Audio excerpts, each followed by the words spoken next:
मार्च 6, 2026 Netflix पे एक नई सीरीज रिलीज होती है हेलो बच्चों के नाम से। एक फिजिक्स टीचर की स्टोरी जो एक बोरोड व्हाइट बोर्ड से शुरू करता है और फिर एक दिन इंडिया का सबसे बड़ा एडटेक एम्पायर खड़ा कर देता है। Real names, real company, real events based on a true story, लेकिन तब भी डिस्क्लेमर में लिखा आता है loosely inspired by true events, any match of names and location is a coincidence. फिर तुम इस सीरीज को देखते हो, इमोशनल होते हो और अपने दोस्तों के साथ शेयर भी करते हो, बोलते हो कि यार क्या स्टोरी बनाई है, भैया को देख के मैं उनकी स्टोरी से इंस्पायर हो गया। बिना ये चीज जाने कि वो सीरीज एक 4 घंटे का एड है और तुम उसका फ्री में पीआर कर रहे हो बिना जाने। अब एक सेकंड रुको और एक बार सोचो, जब भी तुम टीवी पे कोई क्रीम की एड देखते हो जो बोलता है कि 7 दिन में वो तुम्हें गोरा कर देगा, तुम जानते हो कि एक एड चल रहा है और जो तुम्हारा गार्ड होता है वो ऑटोमेटिकली ऊपर हो जाता है। या तो तुम उस एड को स्किप कर देते हो, या तो फोन चलाने लग जाते हो, या तो देख लेते हो ये सोच के कि हाँ भाई मुझे एड दिखाया जा रहा है, मेरे को पता है। लेकिन जब ये सेम चीज नेटफ्लिक्स पे आती है, एक 5 एपिसोड की सीरीज में आती है जिसको टीवीएस ने प्रोड्यूस किया होता है, जिसमें रियल नेम्स होते हैं, रियल स्टोरीज होती है और रियल लोकेशंस यूज होती है, तब सिनेरियो थोड़ा सा बदल जाता है। तुम्हारा गार्ड पूरी तरीके से डाउन हो जाता है, तुम्हें लगता ही नहीं है कि तुम्हें कुछ बेचा जा रहा है, क्योंकि तुम्हें तो ऐसा लगता है मैंने नेटफ्लिक्स खोला एंटरटेनमेंट के लिए और मैं कोई एक नॉर्मल सी सीरीज देख रहा हूँ। जब तुम टीवी पे कोई क्रीम का एड देखते हो तुम एक क्रिटिक बन जाते हो, उस एड में कमियां निकालते हो, लेकिन जब ये सेम एड तुम्हें नेटफ्लिक्स पे दिखाया जाता है तुम उस एड के फैन बन जाते हो, उसमें जो प्रोडक्ट होता है उसके फैन बन जाते हो। दोनों ही चीज में सेम चीज थी, तुम्हें एक प्रोडक्ट बेचा जा रहा था, बस डिफरेंस था तो पैकेजिंग का। आज इस वीडियो में हम समझेंगे ये पीआर की स्ट्रैटेजी एग्जैक्टली काम कैसे करती है, क्यों इतनी इफेक्टिव है, फिजिक्स वाला ने ये स्ट्रैटेजी 2 बार ऑलरेडी यूज कर चुकी है, क्यों करी है और इसके क्या रिजल्ट्स आए हैं, हर एक चीज हम डिटेल में समझेंगे। और कैसे पीआर कैंपेन्स चलाए जाते हैं जहां तुम प्रोडक्ट होते हो और तुम्हें पता भी नहीं लगता है। दिस इज योर होस्ट अर्पित शर्मा। अगर तुम्हें बिजनेस का, फाइनेंस का और मार्केटिंग का डीप कंटेंट देखना अच्छा लगता है, इस चैनल को सब्सक्राइब कर लो। तुम्हारे लिए एकदम फ्री ऑफ कॉस्ट है, लेकिन मेरे लिए जेन्युइनली बहुत वैल्यूएबल है। Now let's deep dive into the video.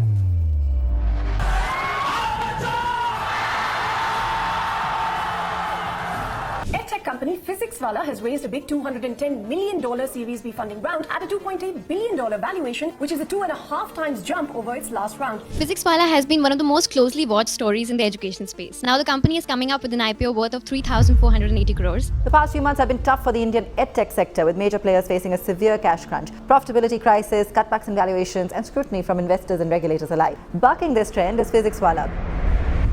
सबसे पहले एक बेसिक सा रूल समझो, हर ब्रांड पीआर करता है, पीआर करने में कुछ भी गलत नहीं है। गलत तब होता है जब ऑडियंस को पता ही नहीं चले कि उन पे पीआर हो रहा है, उनको कोई चीज बेची जा रही है। और वो जो जोन होता है जिसमें ऑडियंस को पता ही नहीं चलता है कि बहुत ज्यादा डेडली होता है और एक्चुअली दिखाता भी है कि एड कितना अच्छा है। और ये चीज पॉसिबल हो पाती है थ्रू ब्रांडेड स्टोरी टेलिंग। देखो एक बहुत ही सिंपल सी थियरी है, जब भी तुम कोई एक ट्रेडिशनल एड देखते हो 30 सेकंड्स के लिए तुम देखते हो और फिर वो चीज को तुम कंप्लीटली भूल जाते हो। कभी कभी सबकॉन्शियस माइंड में रह जाता है, लेकिन तुम उसके बारे में उतना डीपली नहीं सोचते हो, लोगों से बात नहीं करते। ऐसी सिचुएशंस में जो रोएस होता है, मतलब रिटर्न ऑन एड स्पेंड, अगर 10 रुपए लगाए तो हमें बदले में कितने मिले, ये जो आरओआई होता है ये काफी कम हो जाता है। इसी वजह से ये चीज आजकल उतनी इफेक्टिव नहीं हो पाती, क्योंकि लोगों का अटेंशन स्पेन लगातार कम होता जा रहा है। अगर तुम उनको ऐड दिखाने जाओगे तो वो फटाफट ऐड को स्किप कर देते हैं। इसलिए आजकल कंपनीज एक नया तरीका ढूंढ रही है ऐड चलाने का, which is through series and in the form of entertainment. जब एक ब्रांडेड वेब सीरीज चलती है जो 5 एपिसोड्स की होती है, 44 मिनट्स की होती है और एक नेटफ्लिक्स जैसे प्लेटफॉर्म पे होती है, व्यूअर उसको खुद जाके देखता है, क्योंकि उसको रियलाइज ही नहीं होता है कि उसको कुछ बेचा जा रहा है।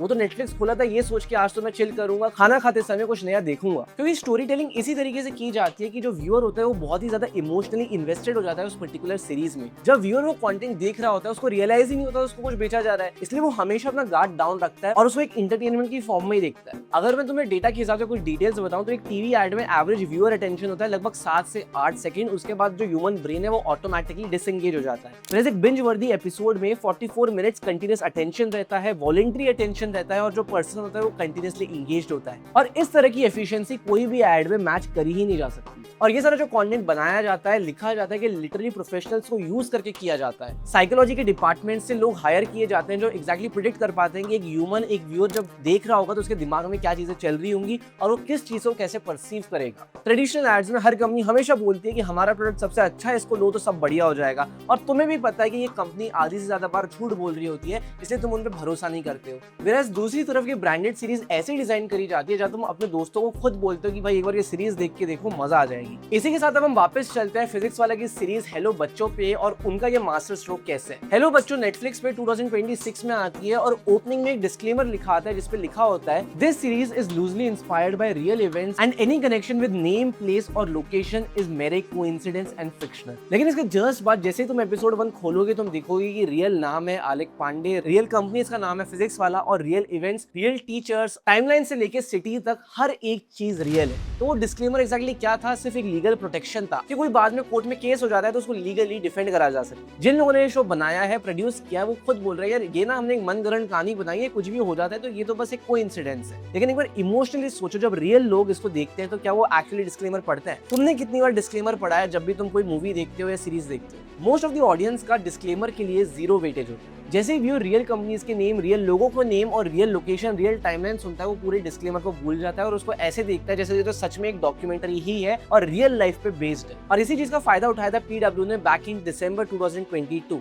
Amazon मिनी टीवी पे एक 6 एपिसोड की सीरीज चालू हुई थी फिजिक्स वाला, जिसमें एग्जैक्ट सेम फॉर्मूला यूज हुआ था, रियल नाम, रियल इवेंट्स, कंपनीज और डिस्क्लेमर। और गेस करो 2022 की सीरीज के बाद क्या हुआ होगा? फिजिक्स वाला ऐप के डाउनलोड्स में मेजरेबल स्पाइक था, न्यू डेमोग्राफिक्स मतलब न्यू लोकेशंस पे उनकी ऑडियंस आ गई। इसका मेन रीजन ये है कि Amazon मिनी टीवी की जो ऑडियंस है और YouTube की जो ऑडियंस है दोनों अलग अलग है। जब वो एक नए प्लेटफॉर्म पे गए, उनका प्रोडक्शन कॉस्ट था, जो भी था वो सब वन टाइम कॉस्ट था, लेकिन जो उनके रिटर्न्स है वो ऑन गोइंग है। उन्होंने YouTube पे ऑलरेडी काफी सारी ऑडियंस केटर कर चुकी थी, इसलिए अब वो दूसरे प्लेटफॉर्म पे गए वहां की ऑडियंस लेने के लिए और वहां पे भी वो सक्सेसफुल हुए। और आज 2026 में सेम प्लेबुक रिपीट हो रही है, जहां उन्होंने हेलो बच्चों नाम से एक नेटफ्लिक्स पे TVF प्रोड्यूस्ड एक सीरीज लॉन्च की है। TVF वही कंपनी है जिसने कोटा फैक्ट्री, पंचायत, गुल्लक जैसे बड़े बड़े शोज बनाए हैं। इनकी जो मोस्ट ऑफ द ऑडियंस है वो काफी जेन ज़ी है, 18 से 25 साल की है और ये स्टूडियो बहुत जाना जाता है उनकी क्रिएटिव क्रेडिबिलिटी के लिए। और अब वो क्रेडिबिलिटी हेलो बच्चों के साथ ट्रांसफर हो गई है और ये जो एज ग्रुप है 18 से 25, यही कहीं ना कहीं फिजिक्स वाला का आइडियल कस्टमर भी है। वो बच्चे जो ऑलरेडी स्कूल कर चुके हैं, अब अपनी फर्दर एजुकेशन करना चाहते हैं और उसके लिए कोई एग्जाम के लिए प्रिपेयर कर रहे हैं। इनफैक्ट इंडिया टुडे और Scroll.in ने इस सीरीज को एक ग्लोरीफाइड एड कैंपेन का टैग दिया है। बोला जा रहा है ये बस एक ब्रांड बिल्डिंग एक्सरसाइज है। हॉलीवुड रिपोर्टर इंडिया ने लिखा है सीरीज डार्कर कॉम्प्लेक्सिटीज को अवॉइड करती है और मनी कंट्रोल ने बोला है कि ये एक मूविंग स्टोरी है। देखो बहुत सारे लोग हैं जो इस सीरीज को क्रिटिसाइज करते हैं और बोलते हैं कि ये बस पॉजिटिव साइड दिखाई गई है,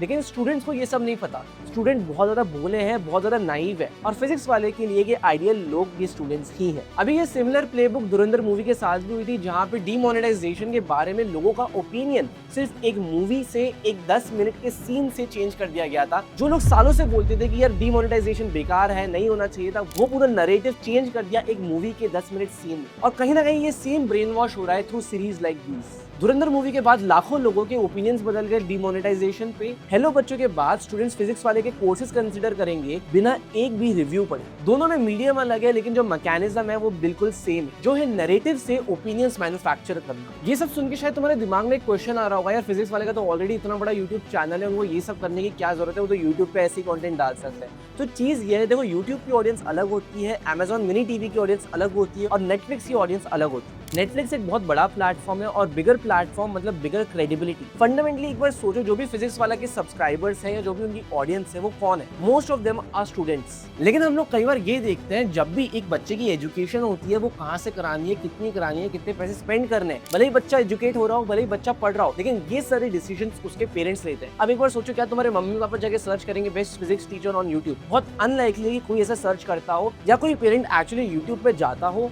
और बच्चे के लिए कौन सा बेस्ट टीचर है ये सर्च करता हो। इसकी पॉसिबिलिटी बहुत ही नेग्लिजिबल है। लेकिन दूसरी तरफ ये जो नेटफ्लिक्स की ऑडियंस है कि कहीं ना कहीं टॉप 1% में आती है, जो एक सब्सक्रिप्शन का पैसा दे रहे हैं। इनके पास सीरीज देखने के लिए मोबाइल है, टाइम है, अच्छा टीवी है, और जब ये लोग ये सीरीज देखेंगे इनको रियलाइज होगा यार फिजिक्स वाला तो बढ़िया पढ़ाता है, एकदम रूट लेवल से कनेक्टेड है, और ये सबसे शायद इनका मन में जो डिसीजन है वो इन्फ्लुएंस होएगा। ये लोग सोचेंगे जब मेरा बच्चा 10th में आएगा, 12th में आएगा, IIT की प्रिपरेशन करेगा, तब हम इसको फिजिक्स वाले के पास भेजेंगे। ये चीज सबकॉन्शियसली उनके माइंड में चली जाएगी और ये ऑडियंस टारगेट करने के लिए, कैप्चर करने के लिए फिजिक्स वाला यूट्यूब पे काम नहीं कर सकता। वो यूट्यूब पे कितने भी एड्स चला ले, यूट्यूब पे कितनी भी फ्री मार्केटिंग कर ले, ये वाली ऑडियंस केटर करने के लिए उनको नेटफ्लिक्स, प्राइम वगैरह जैसे प्लेटफॉर्म्स पे शिफ्ट करना ही पड़ेगा। इसी के साथ एक बार कंपैरिजन करते हैं कि फिजिक्स वाले ने ट्रेडिशनल मार्केटिंग क्यों नहीं करी। ये समझने के लिए हम लोग अनअकैडमी को डिकोड करेंगे। बात है अगस्त 2021 की, जहां अनअकैडमी ने $440 मिलियन रेज करे थे at a valuation of $3.44 billion.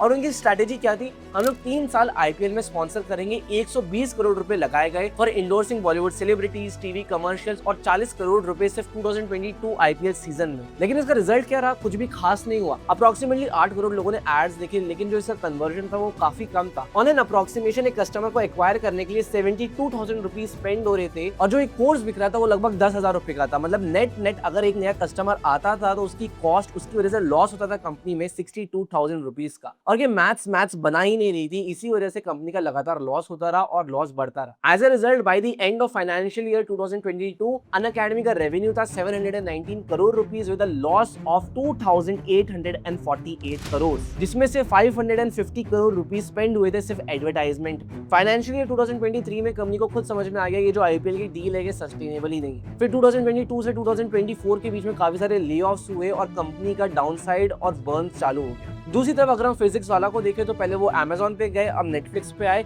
जिसकी वजह से इनका जो प्रोडक्शन कॉस्ट था वो बहुत ज्यादा नहीं था। अब देखो ऑफिशियली तो डिस्क्लोज नहीं है, लेकिन ऑन एन अप्रोक्सीमेशन ये ऐसी सीरीज बनाने में लगभग 20 से 30 करोड़ रुपए स्पेंड होते होंगे। लेकिन ये सिर्फ एक वन टाइम एक्सपेंस है जो तुम्हें मार्केट करेगा अगले आने वाले 10 से 15 साल का। जहाँ पे आईपीएल देखते हुए जैसे ही अनअकैडमी का एड आता था हम लोग स्किप कर देते थे, वहीं पे दूसरी तरफ फिजिक्स वाले की सीरीज लोग खुद अपने मन से 4-5 घंटे बैठ के देख रहे हैं और अपने दोस्तों को भी सजेस्ट कर रहे हैं कि भाई देखो बहुत अच्छी सीरीज। अब ये सारी चीजें सुन के अगर तुम ये सोच रहे हो यार एडटेक तो बहुत गंदी इंडस्ट्री है, इतना पीआर होता है, सही बात नहीं है, तो रियलिटी ये है कि ये सिर्फ एडटेक में नहीं होता बल्कि हर एक फील्ड में होता है। अभी लगभग एक हफ्ते पहले ही मेरे को मेल आता है कि यार अनंत अंबानी का बर्थडे है, वो ये सारी चीजें कर रहा है, सेलिब्रेशंस कर रहा है, डोनेशंस कर रहा है, आप उसके अराउंड एक पीआर कैंपेन बनाओ, लोगों को बताओ ऐसा सब हो रहा है। अब तुम सोच रहे होगे यार अर्पित तेरे को इस चीज का कैंपेन क्यों आया, वो तो ऑलरेडी इतना अच्छा काम कर रहा है, वो तुम्हें पैसे क्यों देगा इसके बारे में बात करने के लिए? उसका सिंपल रीजन है टू एस्टैब्लिश सॉफ्ट पावर। देखो जो अनंत अंबानी है उनकी पब्लिक इमेज हिस्टोरिकली उतनी अच्छी नहीं रही, उनका फन बनाया गया है, गॉसिप करी गई है उनकी हेल्थ की वजह से, और इसमें डाउट किया गया है क्या सच में वो अंबानी का फ्यूचर बिजनेस टेक ओवर कर सकते हैं, संभाल सकते हैं। इसी इमेज को व्हाइट वॉश करना बहुत जरूरी है और इन लोगों के लिए 50-60 हजार रुपए, 1 लाख रुपए स्पेंड करना इसके पीआर में कोई बड़ी बात नहीं है। इसी के साथ एक बार इमेजिन करो जब बात होगी कैसे अनंत अंबानी ने इतने सारे गौशाला को प्रमोट किया, इतने सारे लाखों लोगों को खाना खिलाया फ्री में और नेचर के लिए, एनिमल्स के लिए इतना सब कंट्रीब्यूट किया, उनका अच्छा नाम होगा। इससे क्या होगा, वो इवेंचुअली इंडिपेंडेंट बन जाएंगे जस्ट एज अंबानी के बेटे से, उनका खुद का नाम होगा and he will be known for himself. और यही मोटिव होता है ये सारा पीआर करने का। हेलो बच्चों, एक सीरीज है अनंत अंबानी का, ये जो बर्थडे कवरेज है ये एक रील है, दोनों का फॉर्मेट अलग है, दोनों अलग लोग हैं, लेकिन जो मैकेनिज्म है वो सेम है। तुम्हें पता भी नहीं चल रहा है कि तुम्हें टारगेट करके पीआर कैंपेन्स रन किया जा रहा है और तुम्हारा माइंड वॉश किया जा रहा है, तुम्हारे माइंड में थॉट्स को मैन्युफैक्चर किया जा रहा है। और ये सिर्फ बड़ी बड़ी कैंपेन्स की बात नहीं है, बल्कि एडटेक में तो पूरा इकोसिस्टम भी ऐसे चलता है। जब भी तुम इंस्टाग्राम पे स्क्रॉल कर रहे होते हो, हर दूसरी रील तुम्हें फिजिक्स वाले की कोई टीचर की मिल जाती है, फिजिक्स वाला की मिल जाती है, कैसे उन्होंने उनका बचपन था, अब कहाँ पे है, कोई अच्छे अच्छे गाने लगा दिए, सॉन्ग्स लगा दिए और उनकी क्लिप्स लगा दी। तुम्हें क्या लगता है सच में स्टूडेंट्स इतने वेले हैं जो दिन में 4-4 रील्स अपलोड कर रहे हैं, 4-4 घंटे बैठ के एडिट कर रहे हैं? बिल्कुल भी नहीं। जो उनके जेन्युइन स्टूडेंट्स हैं, जो उनके जेन्युइन फैन है,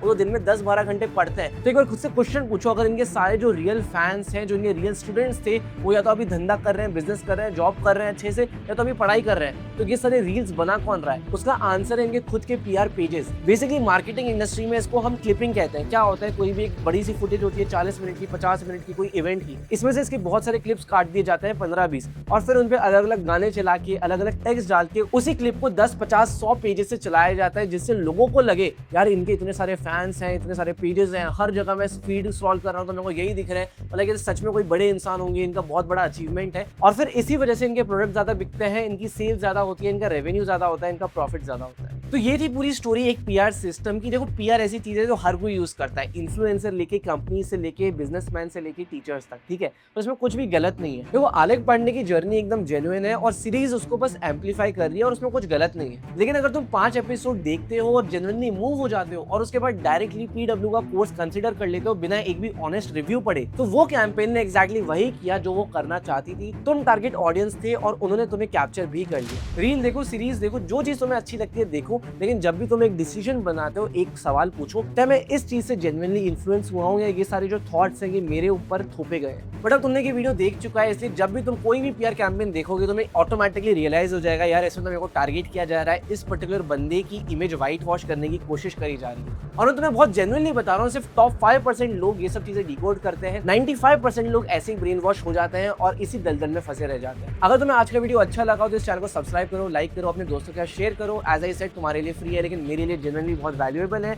इसी के साथ अगर तुम्हें जानना है कि एग्जैक्टली आईपीएल का क्या बिजनेस मॉडल है और कैसे अगर कोई भी टीम हारे या जीते उससे नेग्लिजिबल फर्क पड़ता है, तो ये वाला वीडियो तुम देख सकते हो। उसमें मैंने पूरा आईपीएल का बिजनेस ब्रेकडाउन कराया एकदम डिटेल में। Thank you so much for watching.